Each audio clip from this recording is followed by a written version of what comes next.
irmãos e irmãs, o Evangelho começa com essa frase de Nosso Senhor: eu vim para lançar fogo sobre a terra, e como já gostaria que estivesse aceso. É uma afirmação muito impressionante de Cristo. Porque o fogo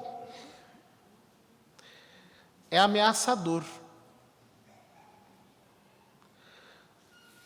Todos nós já ouvimos falar do que é um incêndio. É interessante como os bombeiros se mobilizam para conter o incêndio, como um incêndio pode ser incontrolável. Uma pequena chama pode colocar a perder todo um edifício. Um mínimo curto-circuito pode levar à ruína um prédio gigantesco. Porque o fogo, por sua própria natureza, é devorador. É disso que o profeta Malaquias fala no final da sua profecia, quando ele diz da parte de Deus que ele enviará sobre o seu povo um fogo consumidor, um fogo devorador, um fogo que vem para purificar os filhos de Levi. Os filhos de Levi, a tribo sacerdotal, somos todos nós. E é por isso que esse fogo é enviado aos nossos corações, não apenas para nos aquecer, mas, sobretudo, para purificar o nosso ser, para nos consumir, para devorar-nos de algum modo. Mas alguém pode dizer, devorar o quê? Esse fogo espiritual, esse fogo de Deus, quer queimar o quê em nós? Ele quer queimar a carne. Ele quer queimar as obras da carne. São Paulo diz que o Espírito tem desejos opostos aos desejos da carne. E quem semeia na carne, colherá corrupção. Quem semeia no Espírito, do Espírito colherá a vida eterna. Jesus diz a Nicodemos que quem nasce da carne é carne, quem nasce do Espírito é Espírito. Portanto, o Espírito é oposto à carne. E o fogo do Espírito destrói o fogo das nossas paixões, destrói o fogo da nossa carne. E por isso ele vem para nos santificar. Esse fogo com o qual nós somos, de alguma maneira, batizados, porque Jesus diz que, João Batista nos diz que Jesus, o Messias, viria para nos batizar no Espírito Santo e no fogo. Esse fogo é melhor que nós o recebamos agora. Porque quando ele cair no dia do juízo, no dia do Senhor, ele vai consumir tudo mesmo. São Pedro diz que os elementos serão dissolvidos e a terra será convulsionada a partir de dentro. Quando o fogo de Deus, no dia do juízo, vier sobre o mundo, a terra será destruída. Mas há um dia da salvação, um tempo da graça, que é este em que nós estamos, no qual o fogo espiritual de Deus é enviado sobre a igreja a fim de purificá-la do pecado, a fim de transformá-la por dentro. Ou seja, o fogo do Espírito Santo, o fogo do amor divino que Cristo veio para atear a terra, vem Justamente porque nesta hora da graça, Ele quer destruir em nós as raízes do pecado, nos santificar completamente para nos transformar nele. Boa parte das pessoas não entende isso. Então, elas tratam o fogo de Deus como se fosse um fogo de artifício. Então, por exemplo, vamos fazer um momento de oração fervorosa. Então, começa com cantos eufóricos, com momentos de celebração profundamente emocionadas, e as pessoas acham que aquilo é o fogo de Deus. Mas elas saem dali e se entregam ao pecado. A vida delas não é alterada. Elas não são transformadas. O fogo das paixões continua ardendo na alma delas. Então, por exemplo, se alguém pisa no seu calo, ela reage com ira. Se aparece um objeto de desejo diante dos seus olhos, ela se atiça e corre para cima daquilo. Se algo excita a sua sensibilidade, ela se sente totalmente tomada pelo desejo do pecado.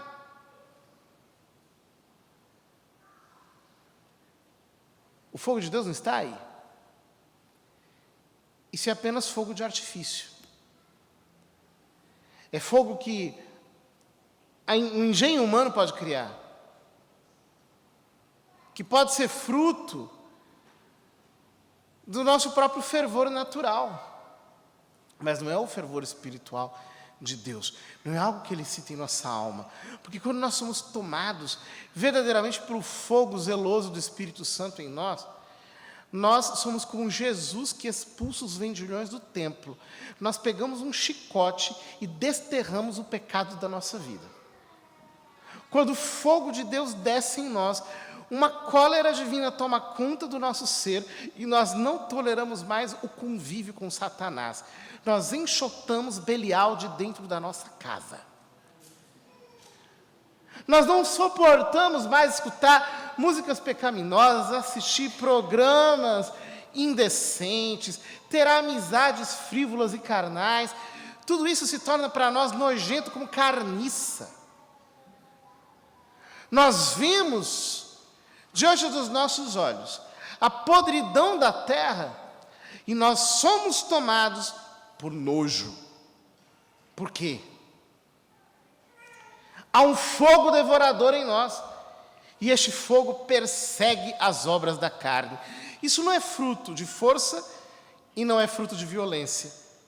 É fruto apenas da presença do Espírito de Deus em nós verdadeiramente. Quando o Espírito Santo está em nós, quando nós vivemos uma vida verdadeiramente espiritual, todas as obras das trevas se tornam intoleráveis. Se estabelece uma guerra dentro do nosso coração. Nós mergulhamos completamente em Deus, como diz Jesus, eu vim receber um batismo. Nós mergulhamos em Deus de cabeça completamente. Uma pessoa que pertence verdadeiramente com todo o seu ser ao Espírito Santo, entende aquilo que diz a carta aos Hebreus: o nosso Deus é um fogo devorador. Ele é fogo. E por isso ela mergulha nesse fogo e não tem jeito. Ela encandece todo o seu entorno. Ela se torna um terrorista de Jesus Cristo. Se torna um incendiário. Se torna um elemento perigoso, sobrenaturalmente. Se torna uma força de ação do reino de Deus, aonde ele chega, o fogo divino começa a abrasar, porque se tem uma coisa que o fogo faz, é se espalhar.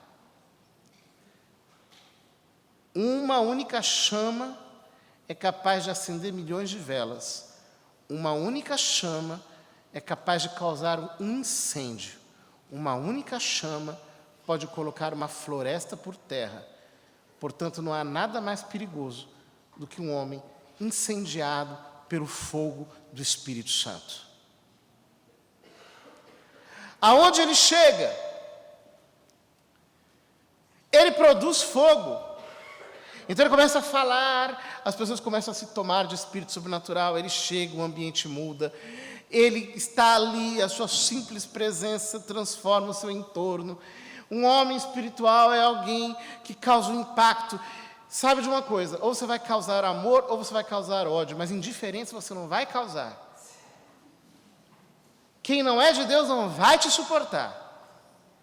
Mas quem é de Deus vai se conectar imediatamente com você.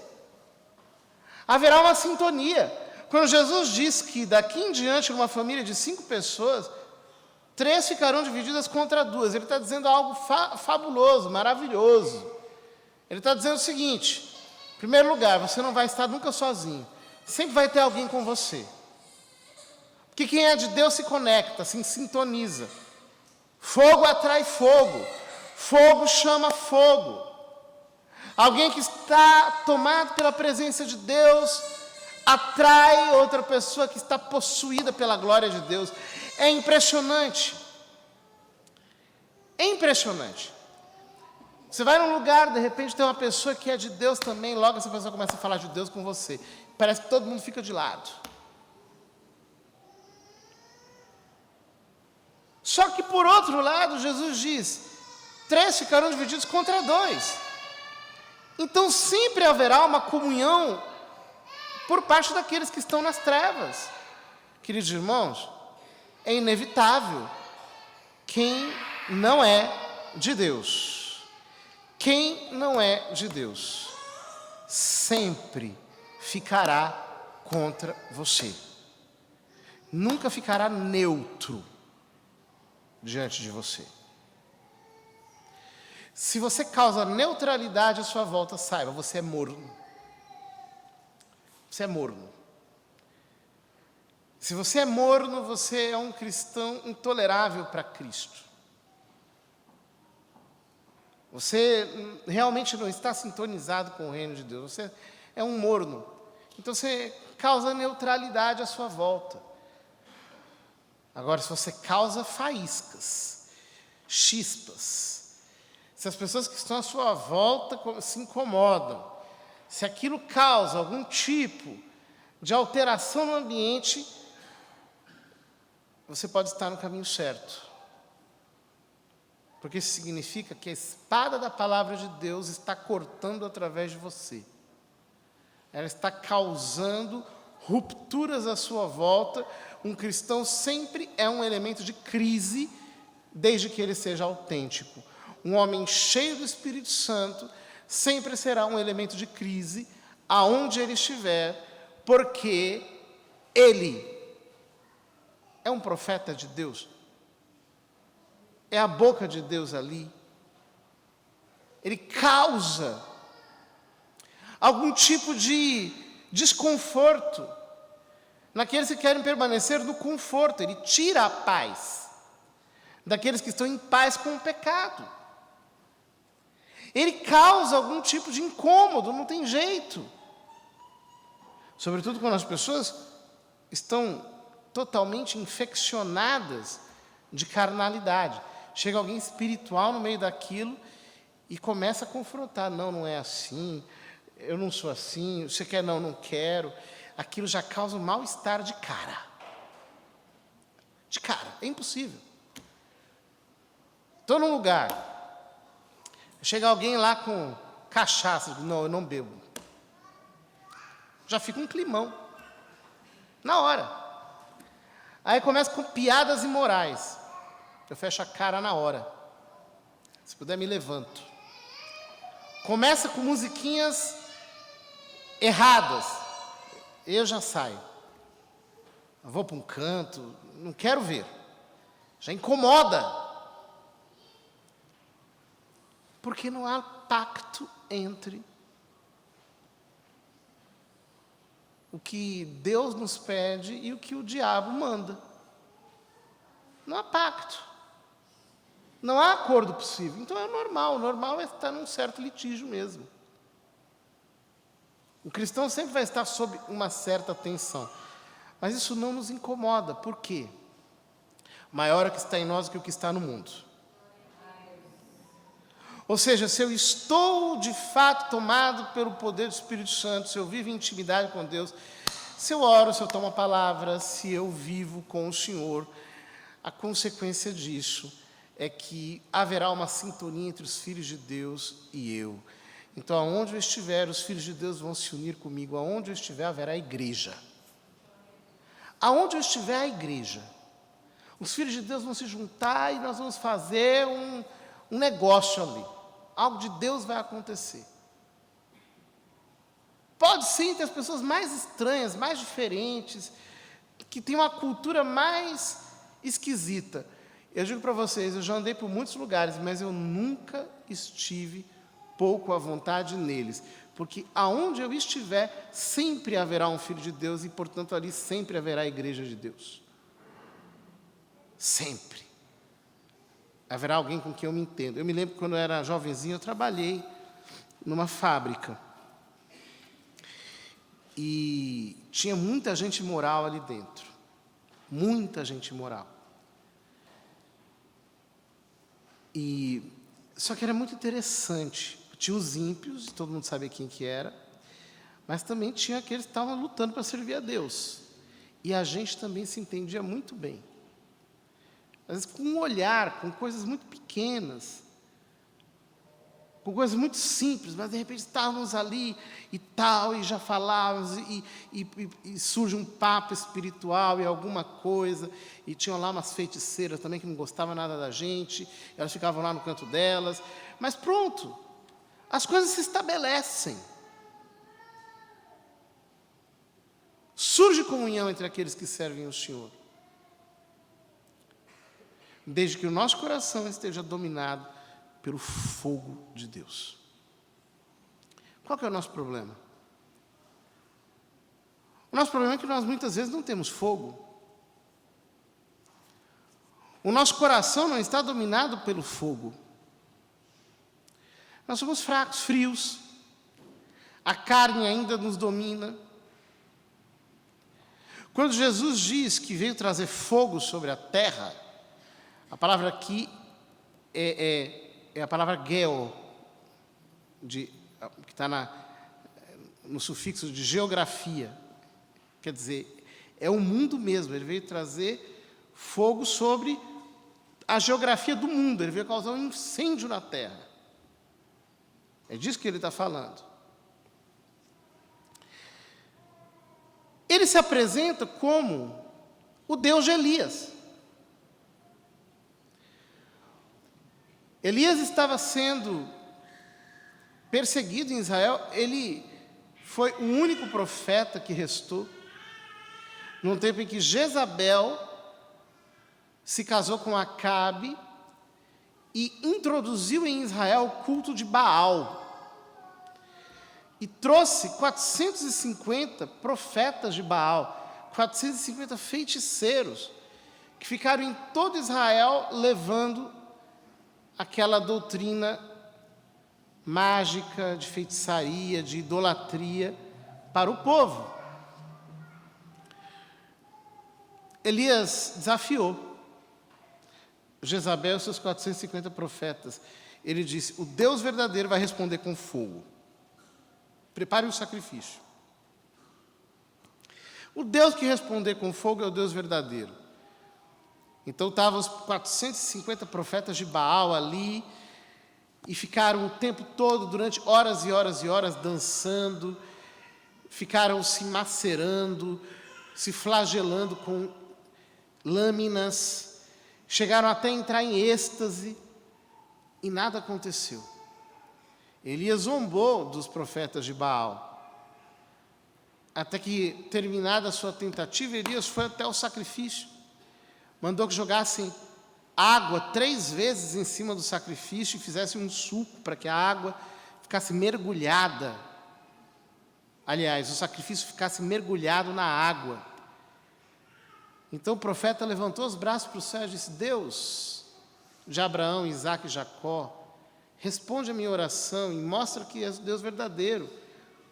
Num instante o fogo devorador caiu do céu queimou a carne, a lenha, a pedra, a água, tudo que estava em volta de uma vez só. E Elias passou ao fio de espada todos os 450 profetas de Baal. Jesus diz que veio trazer fogo, veio trazer um mergulho, um batismo, e que veio trazer espada, a divisão entre uns e outros. Ou seja, ele está se apresentando com as credenciais. Eu sou o Deus de Elias, eu respondo com fogo. Quer fogo? Olha para o céu e clama que tem fogo para vir para sobre você. Você quer fogo? Prioriza a vida de oração. Quer fogo? Sobe para o monte de Deus e começa a orar ao Deus de Abraão, Isaac e Jacó, ao Deus de Jesus Cristo. Quer fogo? Faz com que a tua vida gire em torno da vida de oração. Qual é o problema? Por que nós não rezamos? Por um motivo muito simples.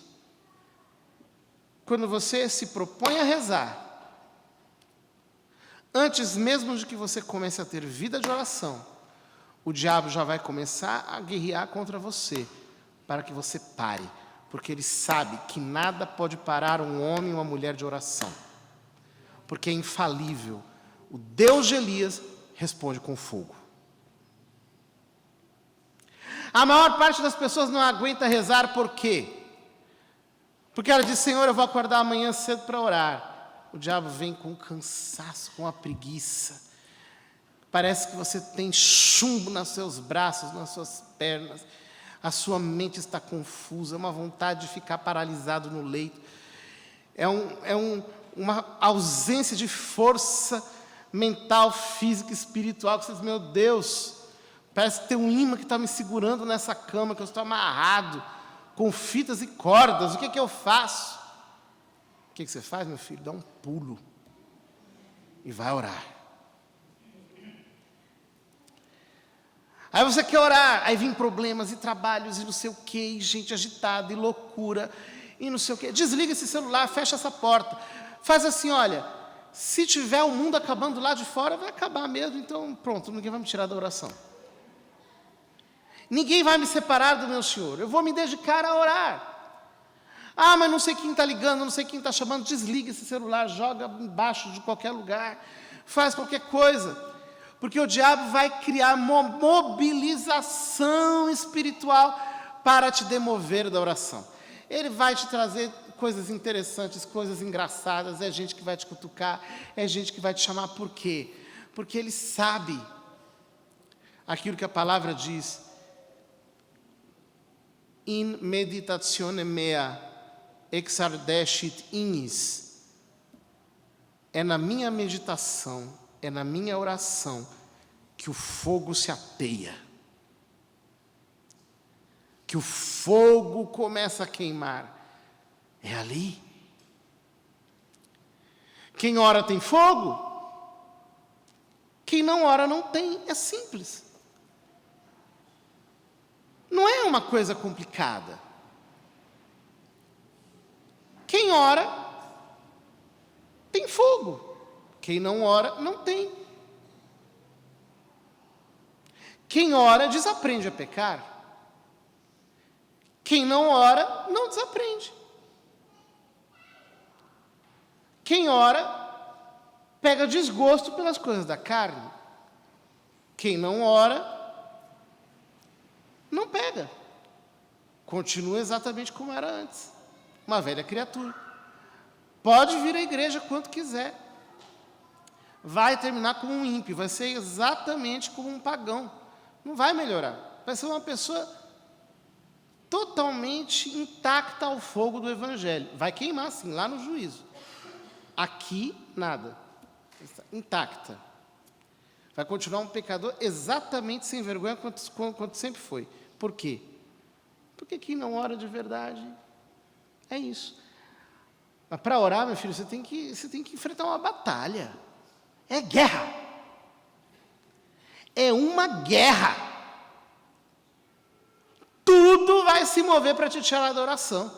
Você vai adoecer, você vai ficar cansado, sua cabeça vai ficar perturbada, gente vai te acionar, problemas vão aparecer, tentações doidas vão surgir, tudo para te demover da oração.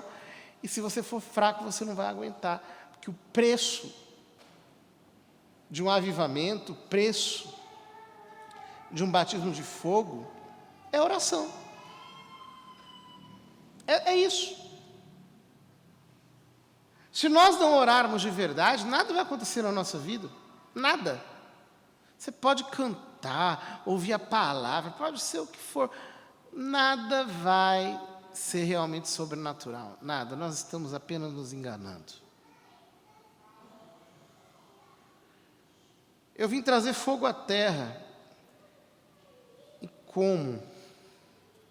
como gostaria que eu já estivesse aceso. Acho que Jesus olha para a igreja e diz assim: eu vim trazer fogo à terra. Como eu queria que já estivesse aceso. Porque às vezes isso que a gente chama de igreja é uma coisa tão esquisita.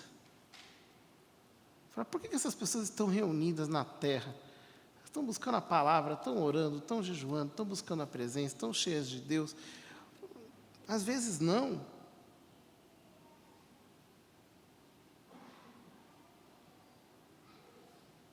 Vamos pedir ao Senhor que nós sejamos cheios de fogo. Sempre. Sempre.